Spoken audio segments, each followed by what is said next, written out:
shouldn't we also quit marketing murder as a game? But while the adults were asking questions, America's kids went on their daily shooting spree. It is virtual violence, in this case playing one of the most popular, profitable, and most violent games, Call of Duty, a so-called first-person shooter, because the player takes on a killer's point of view. Just in time for Halloween comes one of the scariest video games ever seen. The objective? A mental patient tries to escape from a bizarre insane asylum using everything from a sickle to rip out a character's skull to a club to attack a police officer. Going to lure them into the open and then chop them up. The Supreme Court has struck down a California law that would have banned the selling of violent video games to children. This was a balancing act between the right of free speech and consumer protection. Is it the state's place to dictate who buys what? Mom or dad or kids? Who does it? Yeah. We got Chet Proven here this morning.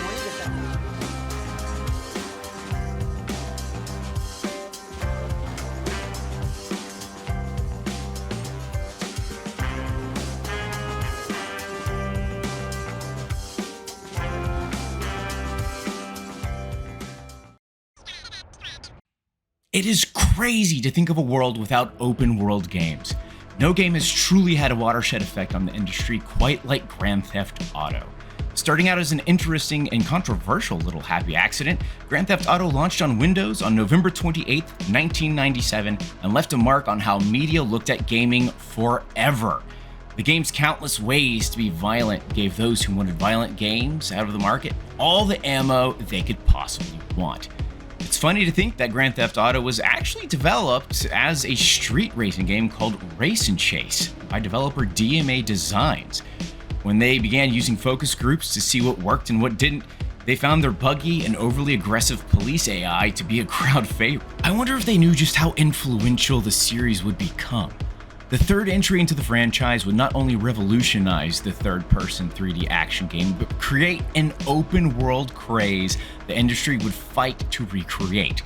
By the fifth title in the series, it would become the highest-grossing title of all time, selling 180 million copies as of May 2023. There are 320 million people in America. That means over half of every person in America could have purchased a copy of Grand Theft Auto 5, and it's been growing approximately $1 billion in revenue a year for the studio. But I want to take things back before the unprecedented growth of the franchise, to a time when every publisher wanted a piece of the action and tried their hand at the GTA 3 formula. A year after the release of GTA 3, Illusion Software released Mafia, a gritty tale in a world of the Italian mob. In 2006, Radical Entertainment released Scarface, The World Is Yours. And just a mere 3 years after that, they brought the world the one of Springfield, one of the best games yet. But for me personally, the series that pulled it off best was True Crime. Published by Activision in 2003 and developed by Luxoflux Corp, True Crime Streets of LA followed a gritty LAPD detective played by Russell Wong and supported by an incredible cast of A-list actors like CCH Pounder, Michelle Rodriguez, Christopher Walken, and Gary Oldman. The game was released to generally favorable reviews, but could never quite get up to the status of Grand Theft Auto. IGN would go on to state in the review that even though they gave it a 9 out of 10, it would only be the runner-up for GameCube Game of the Year. True Crime was a whimsical, star-studded, and excellent addition to the formula, with branching narratives based on whether or not you failed a mission or if you decided to skip it. And everything was looking bright. But then they just let all their momentum die out and the franchise went on a long hiatus. Ha! I'm just fucking with you.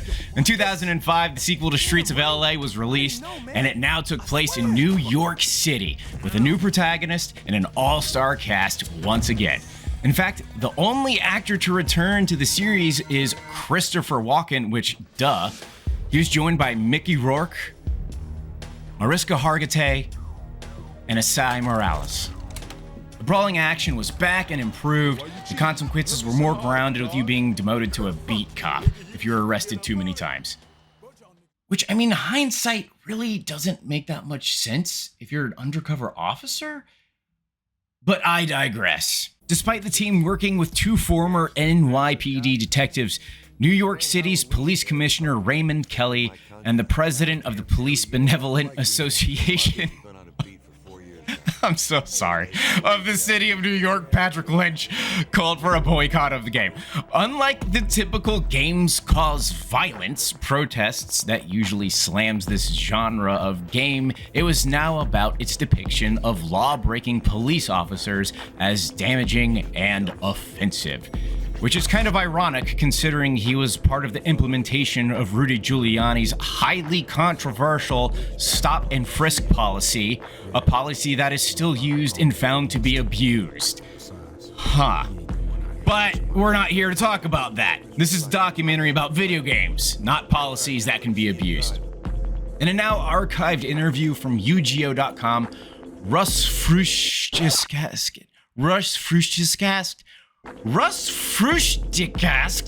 asked creative director Peter Morawitz. Russ asked Peter if there were any plans for online multiplayer when he left the sequel plans slip. Not currently, he said, but it's definitely something we're looking into long-term since True Crime New York City is the first in a two-part true crime series set in New York. The critical and commercial failure led Activision to drop any plans that they had at the time and put the franchise on ice. Well, that was until 2007 when they approached United Front Games to create an open-world game set in Hong Kong. It began production under the title Black Lotus in early 2008, and due to its similarities with True Crime, it was incorporated into the franchise and announced at the 2009 Spike Video Game Awards as True Crime Hong Kong.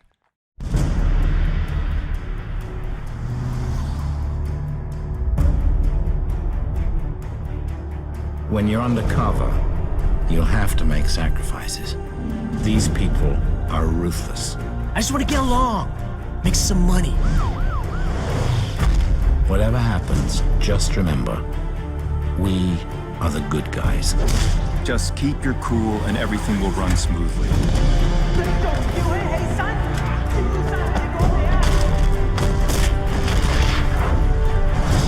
Your safety is our highest priority. Don't take any unnecessary risks.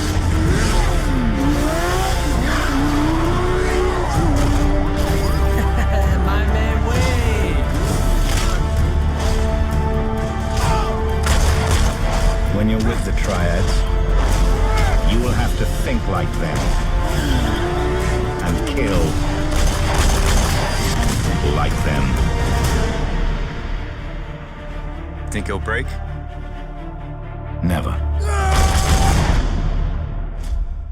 Originally set for a fall 2010 release, it would later be delayed until early 2011 for polish, but by February of that year, Activision canceled the game due to quality issues. In an interview with Computer and Video Games Magazine, United Front executive producer Steven expressed disappointment with Activision's decision, stating that the game was playable from start to finish and virtually complete in terms of content. 6 months later, Square Enix acquired the publishing rights to the game that United Front had spent the past 3 months creating.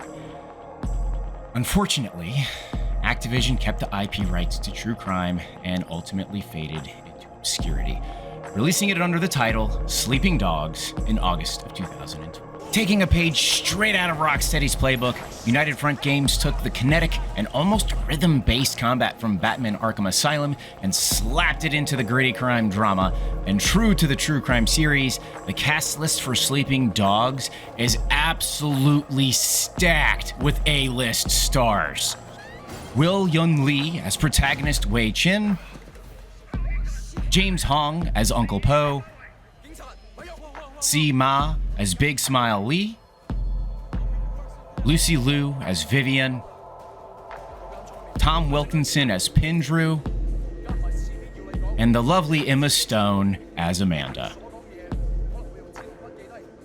Seeing the short amount of time from the moment Activision canceled True Crime Hong Kong and the release of Sleeping Dogs, it's quite apparent that Steven Vandermesch's claim that the game was playable from start to finish could be valid. There was only a 16-month gap between the original cancellation and final release, and you'd have to imagine a lot of that was polishing and adding content rather than building a whole new game from scratch. The game was released with an average of 80 on Metacritic and received overwhelmingly positive reviews for a new IP. Critics praised its jack-of-all-trades nature, but for some, jack-of-all-trades is exactly what made the game irrelevant. For instance, let's take a look at this quote from Eurogamer's review and see why they gave it a 70. Quote, "Sleeping Dogs certainly doesn't deserve to take all of the blame for this situation, and Rockstar has some serious game raising of its own to do with GTA 5. But when a game is so clearly intent on being a follower of trends rather than setting them, it's hard to feel much passion for Sleeping Dogs' vanilla retread of established ideas. When compared to his open-world peers, Wei Shin's stoic promise to do what I always do ultimately feels more like an apology for low ambition than a rallying cry." End quote. New quote, "Eurogamers is dead to me." End quote. On the list of reviewers, Eurogamer is one of the well-known gaming publications that gave it a low score. But if you look at the vastly superior Gaming Trends reviews, which gave it a 91, you'll see some clear similarities. Quote, "The four pillars of the game that I mentioned earlier represent a fantastic amalgamation of some of the best games we've played, giving us a serviceable shooting and driving game, a great free-running game, and a fantastic combat engine, all in one package. Anywhere Sleeping Dogs might have lost points for originality, it makes up for it managing to combine all of these elements into one coherent game." End quote. Now that is a good review. See, it's all about the glass half full or glass half empty when it comes to video games. You know, the thing that one person may really enjoy, the other person may absolutely hate. But one thing is for sure, the game was loved enough to not only garner a cult classic status, but to get a definitive edition for Xbox One, PS4, and PC as well. It has racing, hidden collectibles, fight clubs, side adventures, and a really good story with ups, downs, and what the hells. The definitive edition released with all of the DLC included, and you have the Zodiac Tournament Pack DLC, Nightmare North Point DLC, the Year of the Snake, and many more. The Zodiac Tournament is an homage to the old school Kung Fu tournaments movies like Fist of Fury or The Way of the Dragon. Added in as additional case to the main game, it takes Wei to the secret island to fight an illegal tournament and take down the ringleader. I mean, who's really not dreamt of doing that in real life? Now you can do it safely. Now this is kind of cool. So unlike the Nightmare in North Point and Year of the Snake, which can be played at any time from the start menu, the Zodiac Tournament is integrated into the game as just an additional case. In fact, all of the DLC are. From the new clothing items to the new cars, if you buy the Definitive Edition, which is all of that's available today, you'll never know what wasn't in the original release without looking it up. And I think that's the great thing that still makes this game worth the purchase in 2023 and all the way to the year 3000. And this is where we'll kind of get as to why. Because as far as the story goes, it's fantastic. It's a great cop drama. It has addictive martial arts gameplay and decent driving. It hits every note that you would look for in a fun video game. Because at the end of the day, an objectively bad video game that is fun to the player is still a good game. Eurogamer. Anyway, I hope you guys enjoyed the story of Sleeping Dogs. It was really interesting to find out that the bulk of the game's development was under the true crime title. And as someone who owns a couple video game stores, it's interesting to learn about some of these titles like this. You know, sometimes knowing the story behind something helps you appreciate it more.